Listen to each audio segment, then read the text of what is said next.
पैशाच्या बंडलांनी भरलेली बॅग, सोन्याचे दागिने. बीडमध्ये पोलीस इन्स्पेक्टरच्या घरात सापडलं घबाड.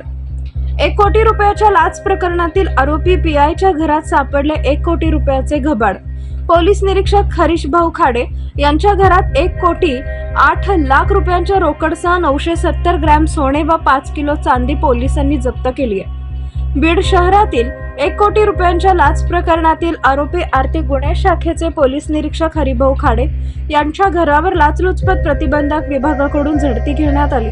या झाडाझडतीमध्ये खाडे यांच्या घरातून 1 कोटी 8 लाख रुपयांची रोकड, त्यासोबत 970 ग्रॅम सोने व 5 किलो चांदी जप्त करण्यात आली आहे. विशेष म्हणजे खाडे यांच्या नावावर 5 ते 6 ठिकाणी असलेल्या मालमत्तांची कागदपत्रेही यावेळी पोलिसांच्या हाती लागली आहेत.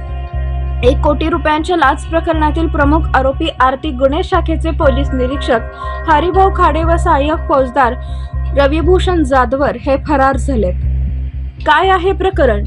बीड शहरातील जिजाऊ मल्टीस्टेट सहकारी बँकेमध्ये गत वर्षी 100 कोटींचा घोटाळा झाला होता. या प्रकरणी प्रमुख बबन शिंदे तसेच अध्यक्ष अनिता शिंदे यांच्यासह 4 जणांवर गुन्हे दाखल झाले होते. याचा तपास आर्थिक गुन्हे शाखेच्या हरिभाऊ खाडे यांच्याकडे होता.